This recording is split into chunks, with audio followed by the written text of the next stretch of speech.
Welcome to the Treasury Update podcast, presented by Strategic Treasurer, your source for interesting Treasury news, analysis, and insights in your car, at the gym, or wherever you decide to tune in. Welcome to the Treasury Update podcast. This is Craig Jeffrey. Today's episode is on ISO 20022 changes and initiatives that are going on. I am joined by Roman Müller from Fides. Roman, welcome to the Treasury Update podcast. Thanks for having me. Good to have you join from Switzerland. I guess as we start talking about a format or a structure like ISO 20022, maybe you could give us an overview of what that is and what some of the key initiatives are, just to frame the rest of our discussion. Absolutely. I think it's a good start. So ISO 20022 is a standard. It's an international standard by the ISO organization, and it's widely used. And within that standard, we have several artifacts we'll be using in our professional day-to-day life, be it on the banking side, be it on the corporate side, consuming and sending data to banks. So in general, ISO 20022, it's nothing new. It's a hot topic at the moment. A lot is going on, but it's nothing new. We have been migrating to ISO for almost 20 years now, but the pace is picking up, and there's a lot of initiatives going on, mainly on the SWIFT side with CBPR Plus. That's the cross-border payments and reporting plus initiative. Then on the market side, so all the clearing and settlement system, high-value payment systems, they're migrating also onto ISO. And then overall, the progress you see on CGI and market standardization towards ISO 20022, away from the old standards, again, very much focused on the SWIFT side with the MT standard. So there's a lot going on, and it's a lot of fun to talk about and helping corporates maneuver around the migration activities. So Roman, just covering a few of those items, on the market side, you mentioned high value payments. They might be a wire system in a particular country or a real-time gross settlement system. The names all track to urgent payments, high value payments, wire systems. Is there anything else that you would add to that? No, that's correct. So mainly that's the systems we see, main activities. I mean, a couple of providers already migrated. I know that the clearing settlement system is on ISO, and others are still following. I mean, the list is very extensive. So it comes from Europe over to North America, to APAC. So everywhere you have a lot of activities with those providers. But mainly, you're absolutely correct. This is on the settlement side and mainly on the high-value payments. And for those who are not always into payment formats or messaging formats, you mentioned moving from the SWIFT MT or message type to the ISO 20022. So how would you describe the difference in those types of formats besides old and new? I mean, the main difference, of course, is before it was a proprietary format created by SWIFT. And this now is really an international standard, also in use by SWIFT, but also in use with other participants in the financial networks. And it's all about the richness of the data, the availability of putting data in a message or an instruction, which you can receive or send to a counterpart. It's all about the possibilities of enriching data. And that's the main driver. It's all about, the cross-border interoperability between institutions, that you have a very limited way of transporting information, data to one another. And with the ISO standard, you have an incredible amount of options, so-called tags, to transport the information. And of course, that corresponds way more with the world today, where a lot of additional information is needed. Almost every country needs like a payment purpose information or tax information related to any cross-border payment. So all that really is only really supported by the ISO standard. And in the empty world, it just has an end to what information you can actually populate. So I would highlight that as the main change. So it helps really for straight-through processing, quality of information. It also helps, of course, for AML and KYC purposes. The more you are structured on the data side, the easier it is to implement that worldwide among all the players operating with the same data.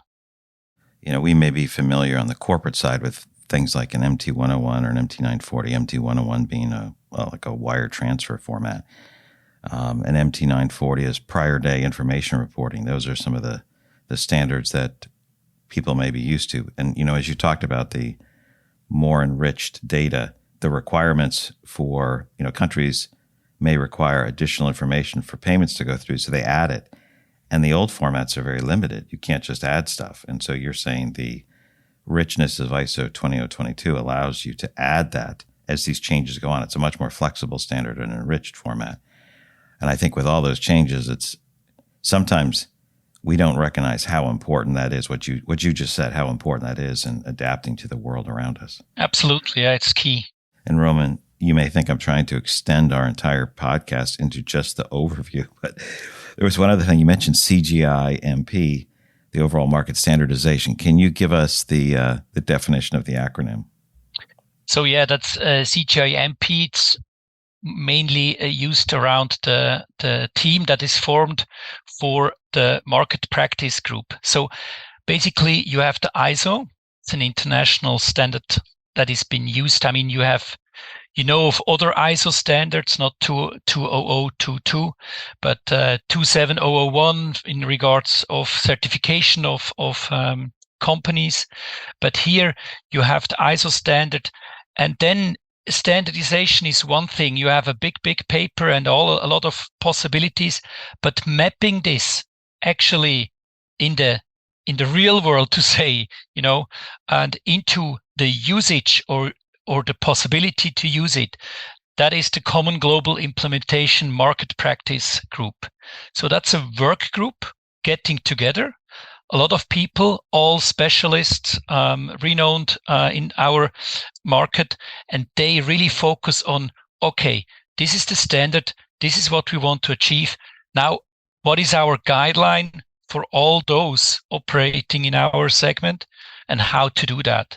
So it's a guideline and it's best practice and even a use case adoption on how to use, for example, the Pane 1 version 3, Pane 1 version 9, also on the CAMP, so the cash account management formatting. So all that is really a use case and helping others to understand how to adopt to these formats.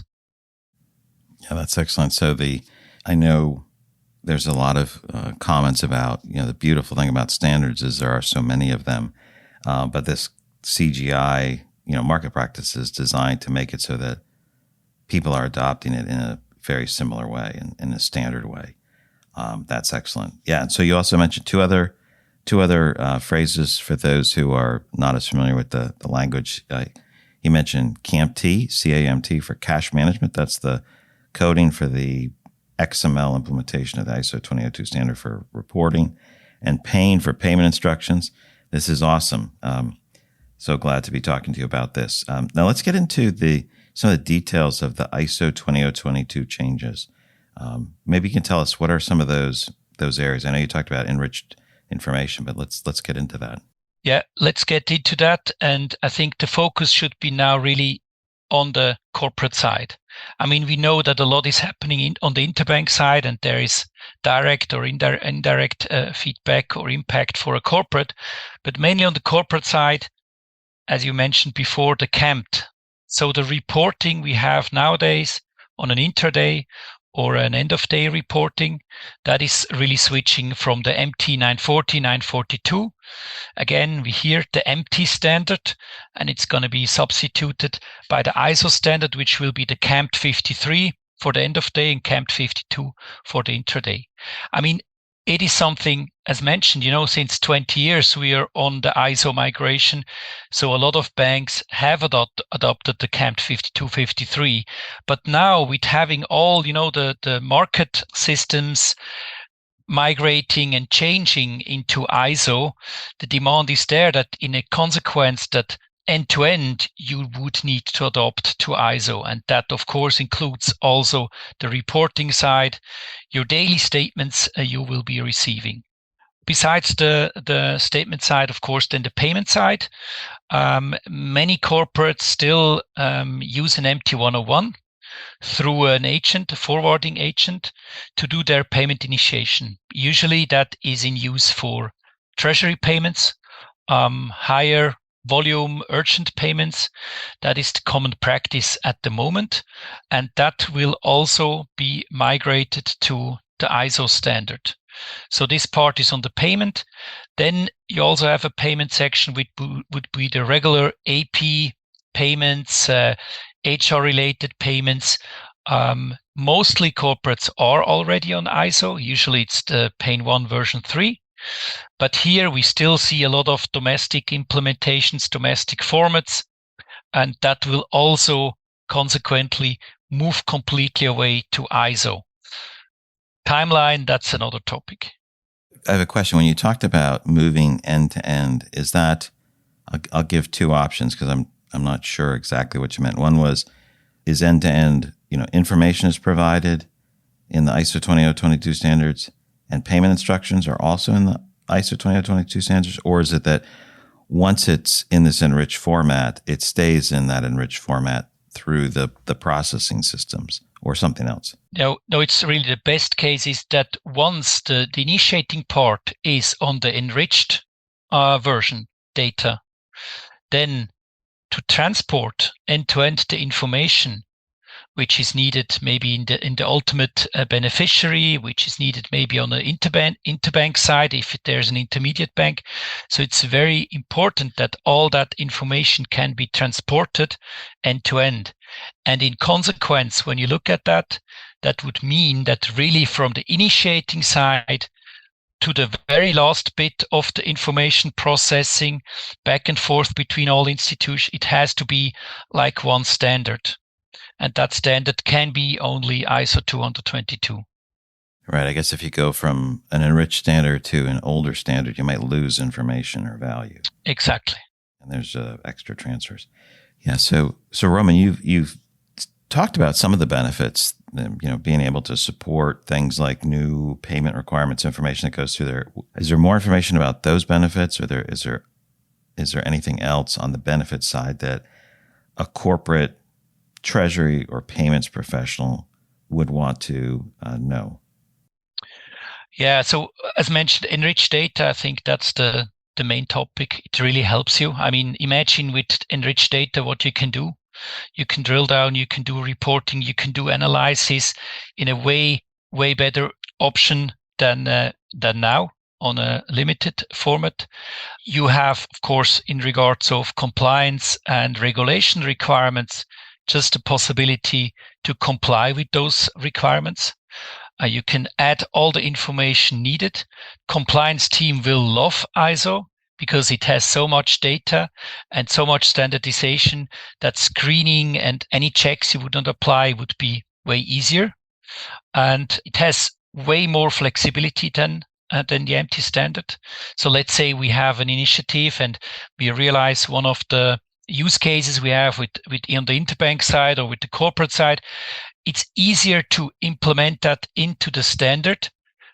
It's already there. And you don't need to change the MT again and to add a field or something which the systems cannot read. So the flexibility is also very important. And lastly, I think competition and innovation based on XML is also very helpful, because with the richness also you support a lot of fintechs to do additional services for corporates, but also for banks on the data available. Summarizing it in perhaps a slightly different way is that the old formats are inflexible. You can't make changes. The newer formats allow for more adaptability over time, and more information and better information supports the underlying systems. Is that accurate? Yeah, very accurate. Okay. Excellent. That was a great explanation.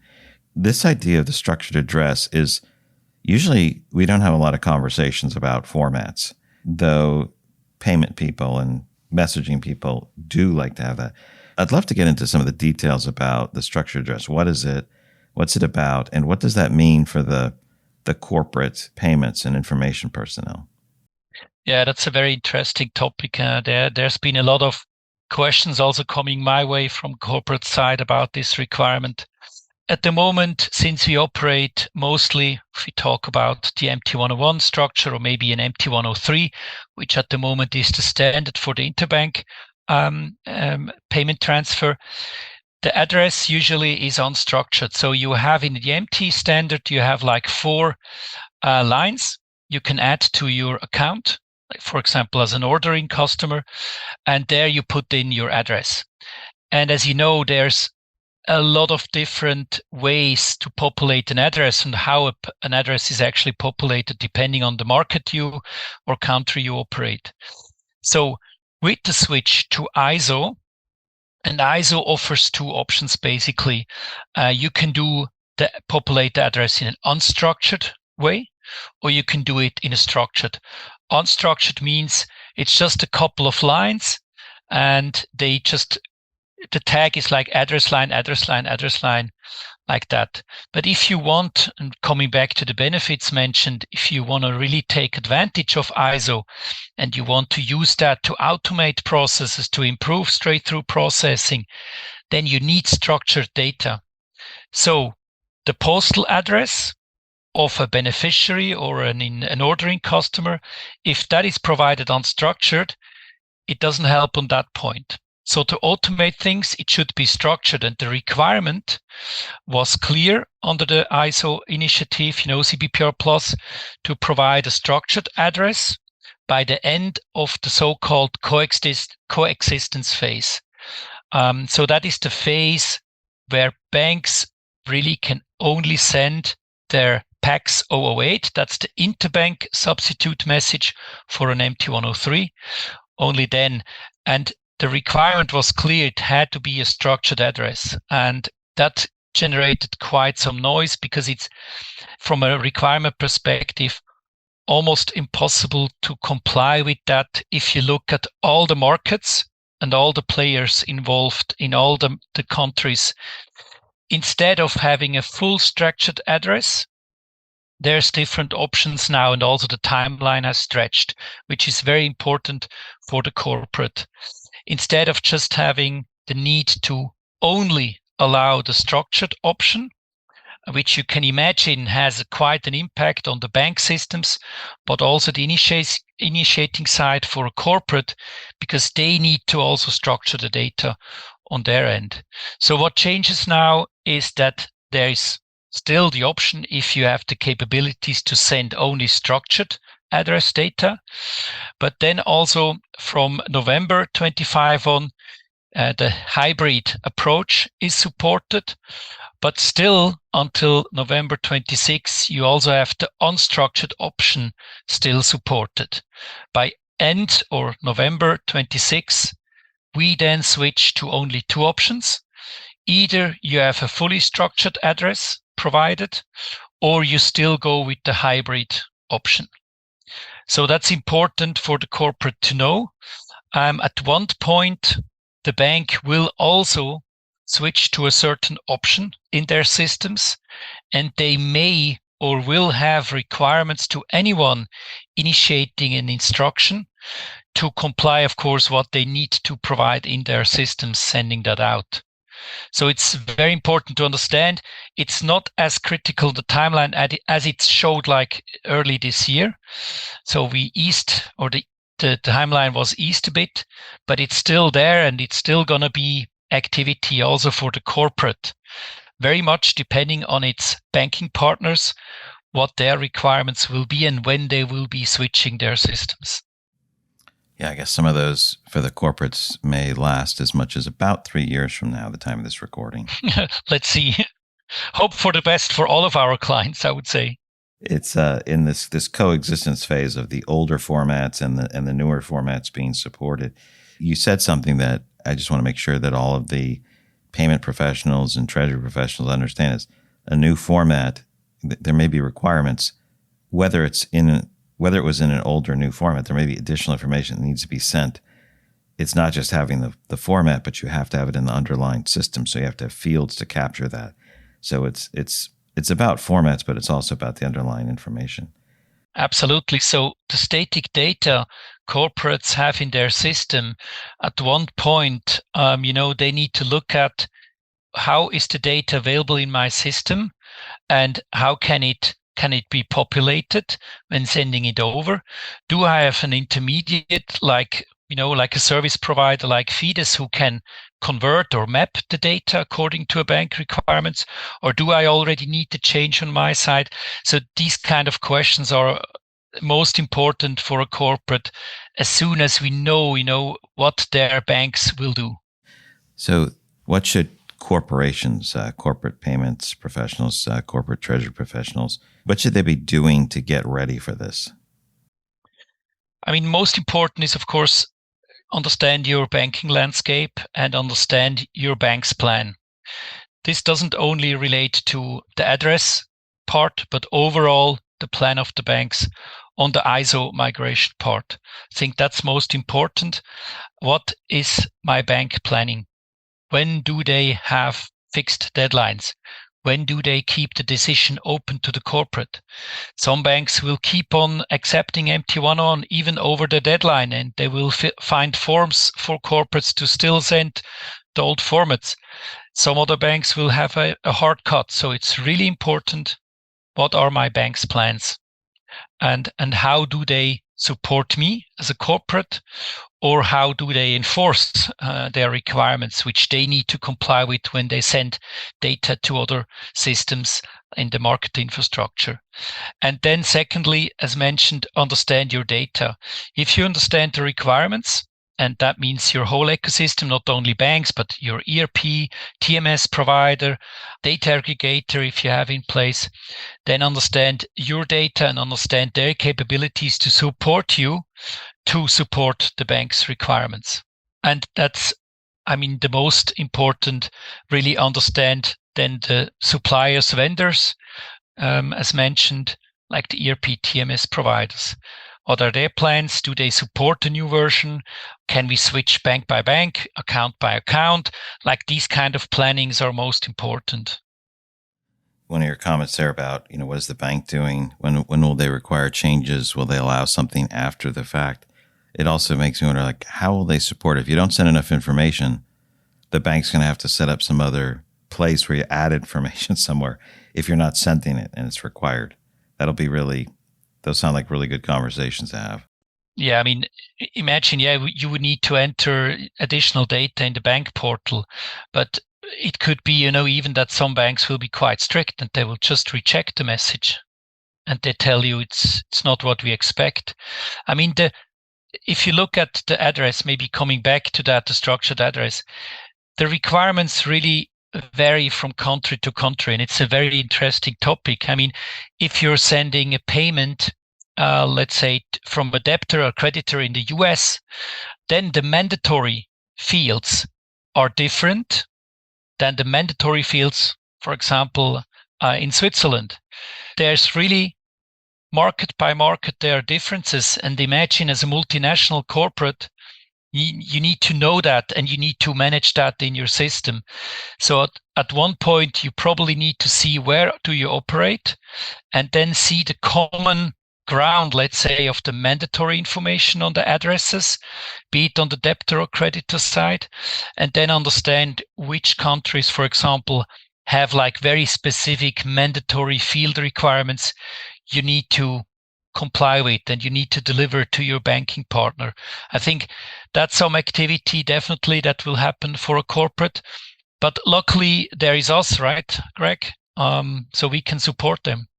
Maybe we could just take a moment too, if you could give a quick overview about Fides and some of your background.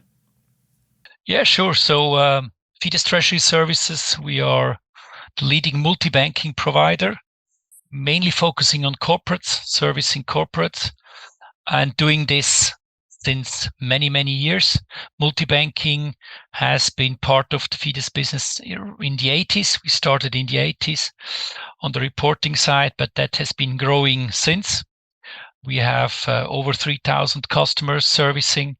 and have different systems operating. So basically we operate clients for pure straight-through processing, clients for pure connectivity services. So they're outsourcing their bank connectivity to us, but we also have a lot of services around enriching data, transferring data, conversion services. So all that, and of course, aggregating the data, harmonizing the data to the clients. And my role in Fides is as Chief Client Officer. I'm part of the executive management of the company.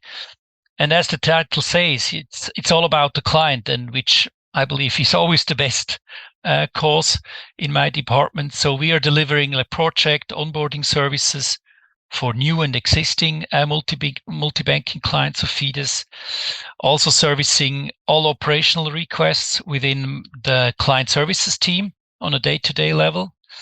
And in addition, the product management is also part of my department, where the whole ownership on all our products and services is, and where we ensure that new products and enhancements will be delivered together with the Fides technical teams.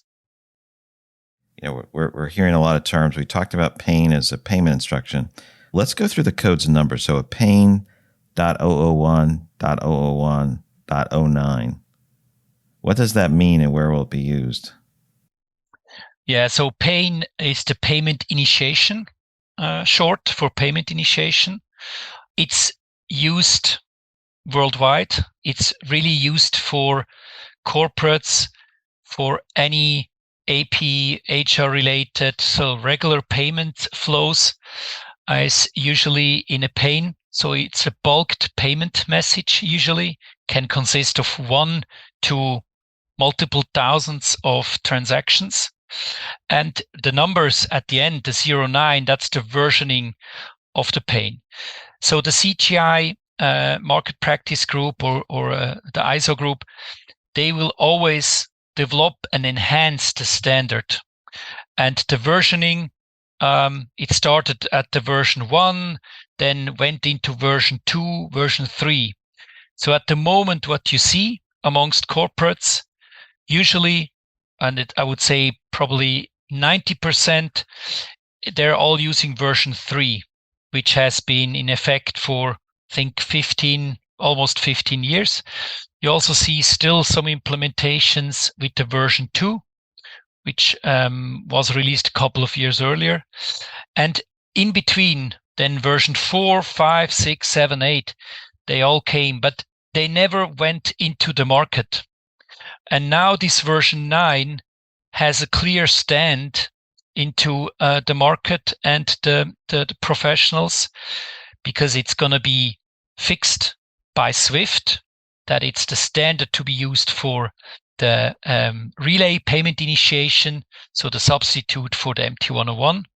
And also CGI MP has a clear focus that this is now going to be the market version, which should be widely adopted and get into use amongst all the professionals.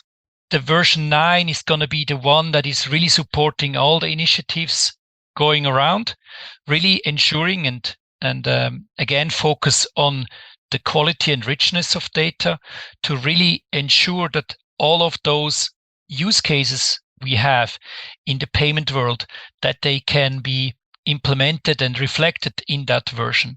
So you had mentioned the bulk payments like in the US, like ACH or low value payments. And then you mentioned MT101. So those are like wire or high value payments. So 9 will cover, or does cover, everything more gracefully. Yeah. The ultimate goal is that this version 9 will cover everything. But be honest, I mean, at the moment, when you look at the US ACH payments, you still have the option to do ACH domestic format, or you go into a Pain 1 version 3 at the moment. The availability of the Pain 1 version 9, some countries, some banks already support it for corporates, but I mean widely, and I can also tell that from a live view from our onboarding activities we have with our clients, At the moment, every single client is still onboarded on Pane 1 version 3 when we do that. But we expect that in the coming month, latest years, the version 9 will be the one standard. Mainly new implementations will be done, and at one point banks will also want to migrate to the version 9 for their corporates. But dear corporates, don't worry. I expect that the both versions, version 3 and 9, that the coexistence will last many years. So there's no urgency to migrate as of now, unless there's a use case where you need to provide data that can be only provided or accepted by your bank in the version 9. I mean, then it's really a client-focused approach to say, I want this, I want the migration, I want this new version, but it's not requested or induced by the bank itself. Yeah, great points, Roman. So people might be using today the Pane.001.03, and they're moving to the Pane.001.09 for more enhancements, a more resilient format. Yeah, to really support some of the cases and some of the new requirements that are already here, but may also come in future. So it's a future-proof version, I would say. But of course, the CGI, the market practice, and overall progress will be that there will be a version 10, 11, 12. But I guess market utilization will be really heavily focused now on the version 9. I guess it can only go up to 99 because there's only 2 positions, right? Yeah, and then probably we'll just have databases talking to each other, right? And no more any formats.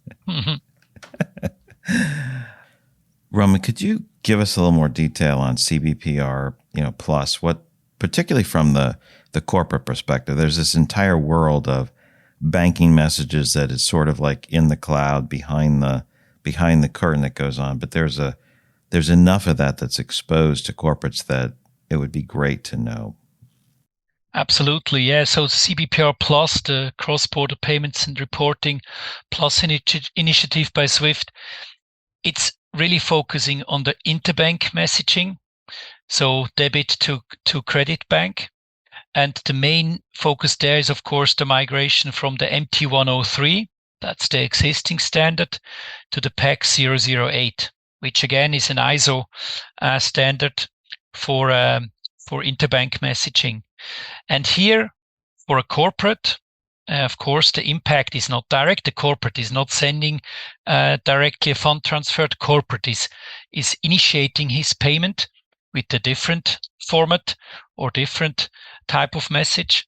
But depending on the bank sending to the other bank, again, we have the enriched data requirements on the PAX level, which has way more capabilities for transporting data than an MT103. And from that perspective, banks may have requirements to the payment initiating part, so the corporate, to populate that additional data they need. Now, for a standard payment case, which doesn't need any specific regulatory reporting or any other specific information, you may transport the message the same way you do now, no additional requirements. But when it comes to certain market requirements, you as a corporate may also have to add information that is needed by the bank to send the PAX 008. So there might be not like a direct request to corporates, but maybe the bank will come up and say, look, for this kind of payment type you're doing with us, you need to either add the data to the existing format, or most likely if the format now is an MT101, you need to switch to ISO. So that's one part that's going to happen. And if you look at the initiating side from a corporate, usually that is for treasury, urgent, high-value payments. They're using an MT101. It's either sent, if they have an own corporate PIC, over their corporate PIC to banks, which is not targeted in any way by the CBPR Plus initiative. But if the corporate uses a forwarding agent, like Fides or one of the major transaction banks, Then they send the instruction, and usually that's also an MT-101, to that forwarding agent, who then sends the information to the debit agent, so the debit bank. And with that case, this will also be migrated and needs to be migrated, is also part of CBPR Plus. That means by November 25, as a forwarding agent, you need to send a Pane 1 version 9, a specific variant of that Pane, to the debit bank to initiate the payment, which will then result in a PAC 008 to the credit bank. So here you see already the concept of really end-to-end ISO support to ensure that the data that is needed from an sending or receiving side is really transported.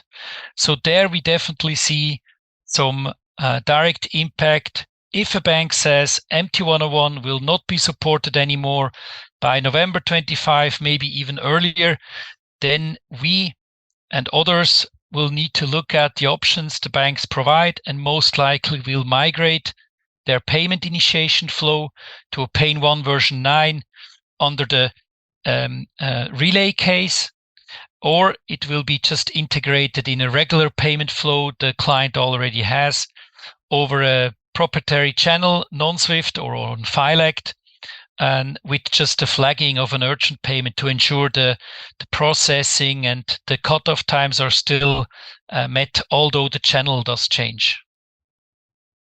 Tell me if this is also right. This is related to what you said. Like if a company initiates a payment, they send let's say they can create an MT-101 format, they send it to a processing agent. When that message goes between banks, right? So it's the company to the bank, and then it's going to the other bank. That message would probably get converted, last year or whatever, to an MT-103. So it goes from MT-101 to MT-103 and settles, and then the high value payment of the wire hits the other party's account in that other country. Correct. Yeah. But so the messaging that happens behind the scenes that the corporations may not know about is, who knows about an MT-103? You don't have to know that. But that's changing. The background transfers are changing from the old style format, let's say through SWIFT, for one example, to an XML or an ISO 20022 standard called PACS, PACS .008. So that whole backend system is upgrading to support enriched format. Correct. And then in the future, the company side would send the Pane 001 version 9, let's say, to do a wire. That makes its way to the bank. And when the banks communicate, they would communicate with a PACS 008. So there's the what the corporation does, and then what I don't know if you call it market infrastructure participants like SWIFT or central banks, but also everybody who's in that internal sphere is upgrading to the ISO 20022 to make a better payment backbone or messaging protocol. Absolutely. Any other news from the field? We talked about structured address changes. We covered some other items that are happening in the ISO 20022 world. Anything else we need to know about these changes, about banks and connecting with them? The latest news, the most important is about the structured address. So the changes to ease a bit the pressure overall in the market, that's very important. Then, of course, the activities around the activation of the new request for transfer relay case. So by November, SWIFT grants the possibility to already do that in the new Pane 1 version 9 option. But what we see, and this is really news from talking to several banks about their plans, nobody is an early adopter. So, or very few, let's say that, even like the tier 1 banks, it will be 24, 25 when this will be activated. And the detailed plan on when migration happens is not yet there. And also talking to some banks where they even say that they won't be ready by November 25, and they will seek alternative options to still support like the old formats. I expect that, as we see now with the structured address, with pushing that hybrid option further down the line, and even the unstructured to be supported until November 26, I believe we will see still some additional movement on the timeline. Some will not be ready. And I mean, you cannot cut off banks from the SWIFT network. So there will be options to still follow up on that format. But in consequence, at one point, it's clear where the target goes. It will happen, but probably not as fast as people think. Like with other topics, 5 years ago, everybody said payments will be on the blockchain. I don't think they are at the moment. So it's probably slower, but if you look at the benefits and overall goals within the harmonization and standardization, I think I know where we are going, but probably just takes a bit more time than in the beginning people thought or wanted to achieve. So Roman, any final words or thoughts? For the corporates, really understand the plans, understand what banks support and what will be your need, understand your systems, talk to your providers, talk to specialists like Strategic Treasurer, to Fides. They can help you. Understand that timeline will change, most likely. Roman, thanks so much for your time today, your comments. Really appreciate you joining me on this podcast. You're welcome. Thanks a lot for having me. You've reached the end of another episode of the Treasury Update podcast. Be sure to follow Strategic Treasurer on LinkedIn. Just search for Strategic Treasurer. This podcast is provided for informational purposes only, and statements made by Strategic Treasurer LLC on this podcast are not intended as legal, business, consulting, or tax advice. For more information, visit and bookmark strategictreasurer.com.